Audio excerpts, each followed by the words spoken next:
बिस्मिल्लाहिर्रहमानिर्रहीम। अस्सलाम वालेकुम नाजरीन, आप देख रहे हैं मेरा यूट्यूब चैनल और मैं हूं एडवोकेट इजाज़ अहमद नवाब। नाजरीन, पाकिस्तान में इस वक्त इलेक्शन का माहौल है। पीटीआई लेवल प्लेइंग फील्ड ना मिलने की बात करती है, जबकि हमारे निगरान वज़ीर आज़म साहब कहते हैं कि क्यों जी, सभी को लेवल प्लेइंग फील्ड मिल रही है।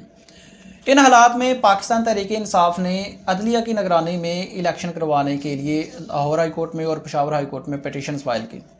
लाहौर हाई कोर्ट ने आरओज़ और डीआरओज़ जो इंतज़ामिया से लिए गए थे, जो ब्यूरोक्रेसी से लिए गए थे, उनका नोटिफिकेशन जब मुअत्तल किया, सुप्रीम कोर्ट ऑफ पाकिस्तान ने उसको बहाल कर दिया। आज ये केस लगा हुआ था पेशावर हाई कोर्ट में। पेशावर हाई कोर्ट के चीफ जस्टिस मोहम्मद इब्राहिम खान साहब ने इसकी हियरिंग की। हियरिंग के दौरान हुआ क्या है वो मैंने आपको बताना है। पटिशन ये थी कि जो इलेक्शन है वो करवाए जाए अदलिया की निगरानी में। वो पटिशन हियरिंग भी हो गई, समात भी हो गई, फ़ैसला महफूज हो गया। लेकिन याद रखें कि ये फ़ैसला इस्लामाबाद हाई कोर्ट में जो महफूज होता है वो नहीं है, ये आज या कल सुना दिया जाएगा। अभी तक ये फ़ैसला नहीं आया। लेकिन वो फ़ैसला जो मुझे लग रहा है कि पहले तो देखें ना, लाहौर हाई कोर्ट ने मुअत्तल किया आरओज़ डीआरओज़ का नोटिफिकेशन, तो सुप्रीम कोर्ट ऑफ पाकिस्तान ने रात को अदालत खोलकर वो बहाल कर दिया। अब क्या लगता है कि पेशावर हाई कोर्ट अदलिया की निगरानी में इलेक्शन करवाने का ऑर्डर करेगी, जबकि सुप्रीम कोर्ट ने पहले ही ऐसा ऑर्डर मुअत्तल कर दिया है। तो उसका जो मेरा एनालिसिस है, एक्सपीरियंस है, तजज़िया है और जो मेरा नॉलेज है वो ये है, रिमार्क्स को देखते हुए मैं आपको बात करूं कि एनालिसिस रिमार्क्स की बेस पर कि जो रिमार्क्स आए हैं उससे लगता है कि शायद ऑर्डर आ जाए कि अदलिया की निगरानी में इलेक्शन करवाए जाएँ। तो वो कैसे? वो अब होगा यूं कि अगर ऐसा ऑर्डर आता है तो वो टाइम फ्रेम दिया जाएगा, इलेक्शन रोक के नहीं जाएंगे, बल्कि टाइम दिया जाएगा कि आप इतने दिनों में ये बंदे अदलिया से लें और इतने दिनों में फ़लान तारीख तक इनकी ट्रेनिंग करवा लें। ये कोई बड़ा काम तो नहीं है, 4 से 5 दिन का काम है ज़्यादा से ज़्यादा, क्योंकि ट्रेनिंग होनी है 2 दिन की। ट्रेनिंग कोई 2 महीने की नहीं है, 2 दिन की ट्रेनिंग है, 4 से 5 दिन का प्रोसेस है। बहरहाल अब रिमार्क्स क्या आए हैं वो मैं आपको बताता हूँ। Chief justice Peshawar high court ने रिमार्क्स क्या दिए।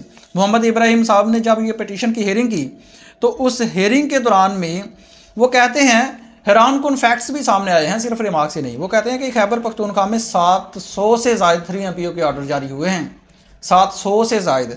फिर कहते हैं सिर्फ शहर पेशावर की बात करते हैं तो वो कहते हैं कि 147 3 MPO के ऑर्डर जारी हुए हैं। फिर कहते हैं कि 24 अजला के डीसीज इस कोशिश में रहे कि एक पार्टी के लोगों को गिरफ्तार किए जाए। फिर कहते हैं कि क्या ऐसे हालात में, सबसे बड़ा सवालिया निशान ये है कि क्या ऐसे हालात में शफाफ इलेक्शन होंगे?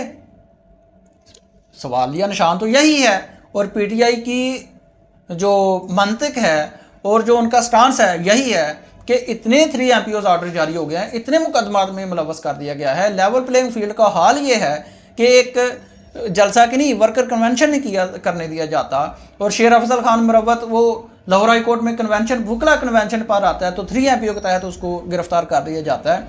और जो बाकी रहनुमा हैं, ज़मानत होती है तो गिरफ्तार कर लिया जाता है दोबारा से किसी और मुकदमे में नामजद करके।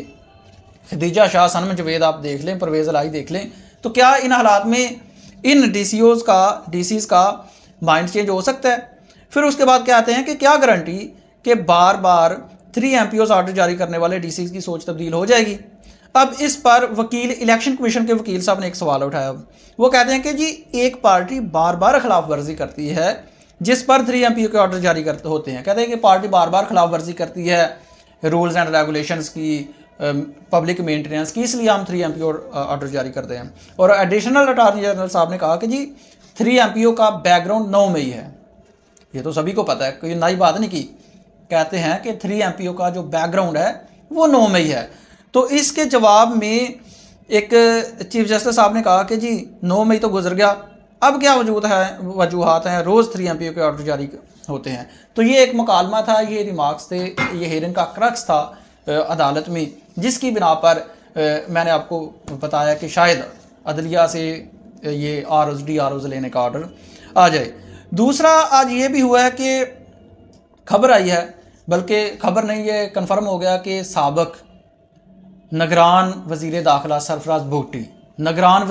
सरफराज भुगटी साहब ने कल इस्तीफ़ा दिया अपने ओहदे से और आज पाकिस्तान पीपल्स पार्टी में शमूलियत भी इख्तियार कर ली।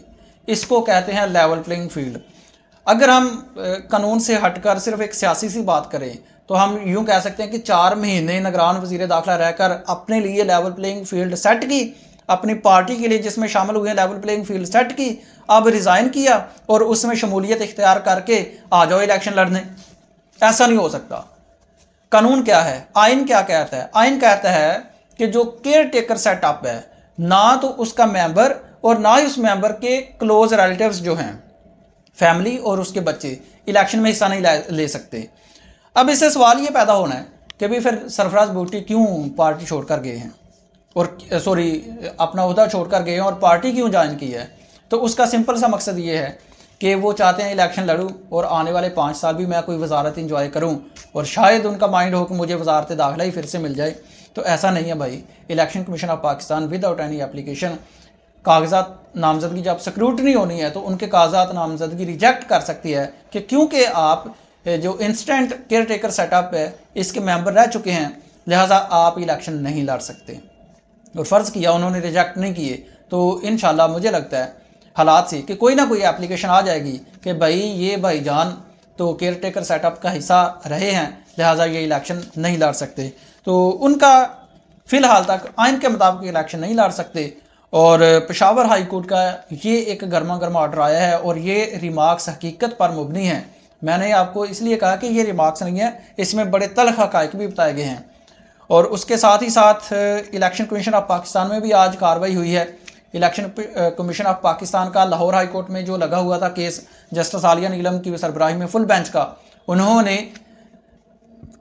इलेक्शन कमीशन जो जेल ट्रायल कर रहा है तौहीन इलेक्शन कमीशन के केस में, उसको फ़ौरन से रोकने की इस्तदा मुस्तरद कर दी और जो उनके इख्तियारात हैं और जो जेल ट्रायल है इस बारे में नोटिस जारी कर दिए गए हैं और ये कार्रवाई नहीं रोकी है।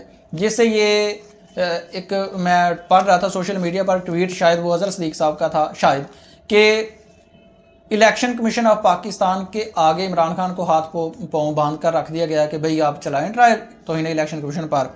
इस पर कोई स्टे ऑर्डर जारी नहीं हुआ है। स्टे ऑर्डर जारी होना या ना होना और इस पर फ़र्द जुर्म आयद होनी या ना होनी, ये सुबह तारीख है इस केस में। वैसे देखना यह है कि इसमें ओपन ट्रायल होता है या नहीं।